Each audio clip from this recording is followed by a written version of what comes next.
We're making a few changes to my slides as we go, which is fairly normal.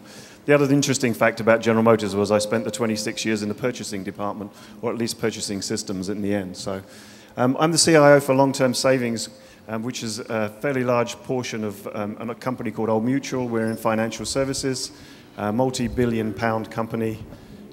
We are a PLC in England, and we look after people's money for them and then give it back to them at a later point in their lives when they need it. Usually around pensions and long-term savings. It's fairly obvious. Just a disclaimer, which I'm forced to put up there. You're not going to read it. I'm going to bounce through the slides fairly quickly because I think that they're interesting, but they're really not what we're here to talk about. So I'm just going to kind of lay out some of the structures and why I think some of the ways that I do.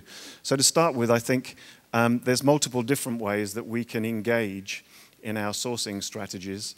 And for me, there is a significant difference between coming at it as a vendor or dealing with vendors or dealing with partners. So wherever you cut me, I bleed mutually beneficial partnerships.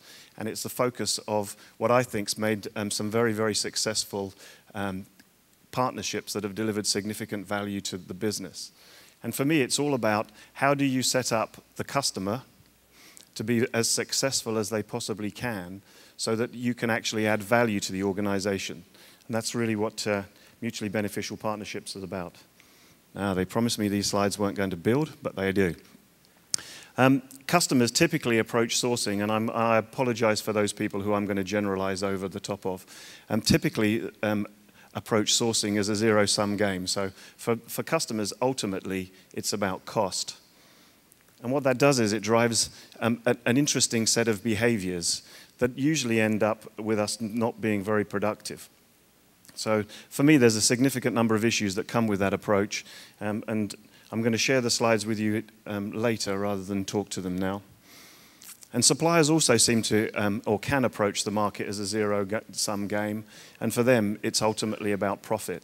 So if you have two groups of people coming together to negotiate from two completely opposite positions, it tends to make the process long, costly, and fairly painful.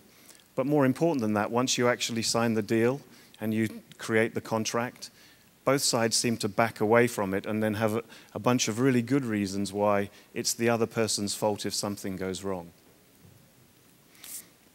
We also have an interesting creation here where it actually does end up being what we call a death spiral of a customer-supplier relationship. So you start with this fantastic idea, you issue an RFP, you bring all the different partners in to have a conversation around what does that mean. But as you go through that process where both sides are attempting to win, the process breaks down. And so after a series of about 20 steps, we've worked it out that you're back in the place where you need to issue another RFP.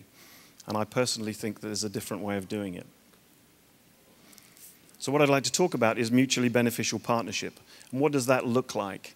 And for me, there's no point in, I kind of use the pie analogy.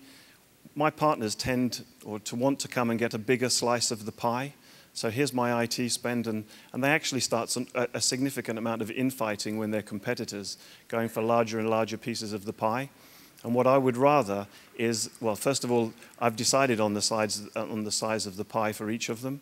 And what I'd rather is that we work together synergistically, deliver more value to my organization, and therefore we can increase the size of the pie.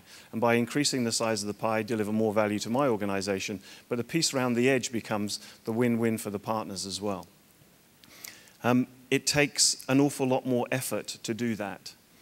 You have to build mutual trust across people who are typically competitors, and people tell me that, and it's probably more subconscious, that I brought this with me from the motor industry, because typically when you're trying to design the interior of a car, you have multiple competitors that have to produce a perfect outcome by working together. So the grain on the leather has to match the grain on the plastic on the doors.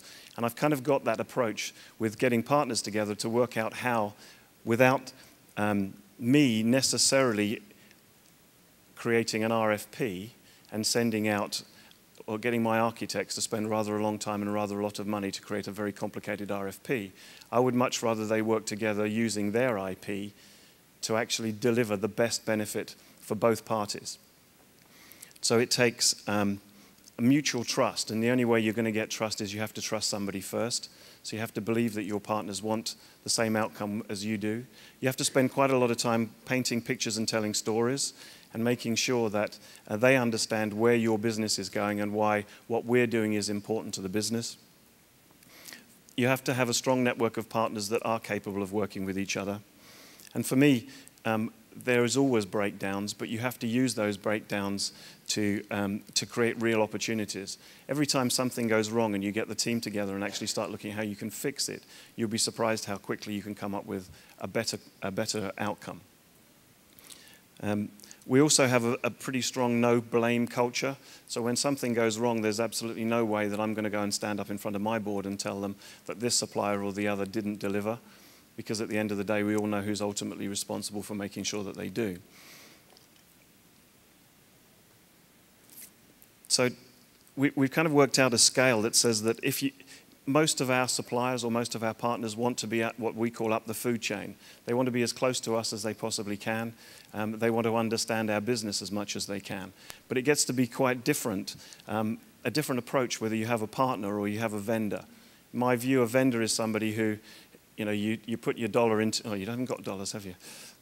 You put your pound coin into the vending machine and what you've pre-specified comes out of it. And for me, I don't think there's anywhere near as much value in that relationship because I have to do all the hard work up front. I have to decide what it is that I want. And I think we all know that us as customers are pretty fickle. We don't really understand what we want, and we certainly can't view where technology is going to go in 4 or 5 years' time. So if you start looking at the difference between what it takes to be a vendor and what it takes to be a partner, at the top end, we have our requirements are open and complex. We work on what's the best thing, what's the mutually beneficial outcome that we're looking for. And if you go all the way across to where you start talking about high amounts of effort, you can't have a mutually beneficial partnership where you work almost an open book with multiple partners unless you have the highest level of senior management involved in the decisions. So I've spent my time presenting to a number of fairly large boards who get very excited about the prospect of becoming a partner and working together with us. But if you start saying, how does your process start if I'm not going to send you an RFP, you can see that their internal process is all set to, you send us what it is that you want, that we then work out how we can deliver it for you at the lowest possible cost and the highest price. And then you have to decide whether it's that is what you want or not, so the risk comes back to me. What I'd rather do is have the partners sit in a room, I'd talk about where we want to go technically, where the business is going, and have them build and design the best outcome at the lowest possible cost for my customers and my internal partners. We still need a high-level operating model. You still follow the normal steps that you would as you're going forward. But, and we've got all, I told you I didn't want these slides to build. We've got all the usual things, all the commercials, team relations, we have architecture, problem incident management, and process and governance. But if you actually get to read the words, which I don't want you to, you'll find that we have got a different approach to each of them that makes sure that we are dealing with each other in an open and honest way. I've got one case study which is quite interesting. We had a 3-phase rollout that we had to do very, very quickly of a large number of desktops. We were rebuilding the infrastructure from the desktop all the way up through the application base. And at one point, we had 3 phases, UK, Europe, and then Asia. And at one point in this process, one of the European the network providers couldn't provide the last mile. If you've worked in Germany, you know how difficult that is sometimes. And so the team, without me asking them to, looked at where they could have the connectivity and picked up the team. Instead of them going to Germany in 2 weeks' time, they moved them to Japan, which was phase 3 of the project, delivered Japan, and then came back and picked up Germany out of sequence. And typically, if you have something like that happens and you're just dealing in a vendor relationship, they're more than likely to down tools until you can actually get Germany up and ready, rather than just unilaterally going off, moving the kit there. So Dell moved the kit to Japan, Dimension Data had the connections, and Atos Origin moved the project team and rolled the desktops out in Japan and then came back. Did we find water? Can I steal some?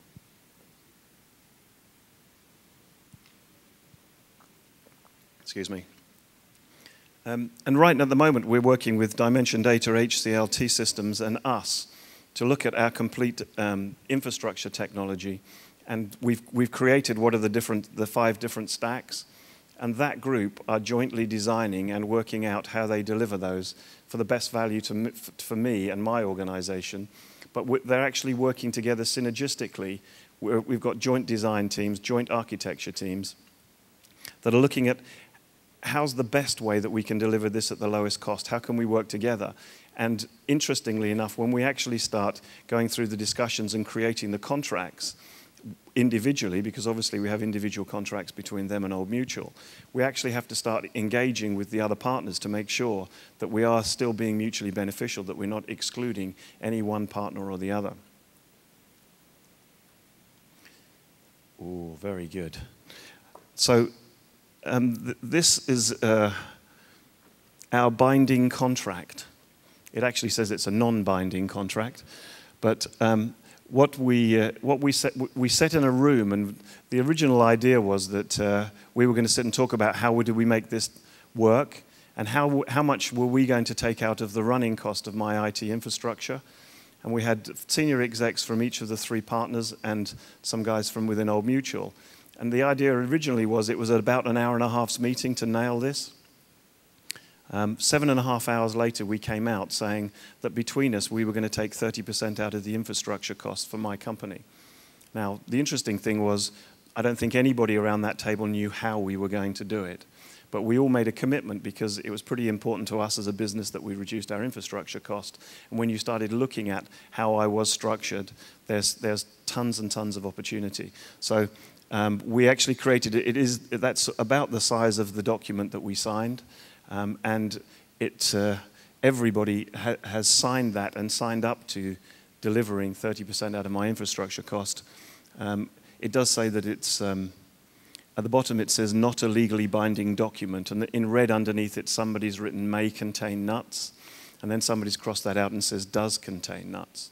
So this is a very serious commitment that's been made by a number of executives from very large companies, and I think if you got to any one of them, they all want to stand in front of that document on the date and the time that we said we'd have that 30% out, cracking champagne.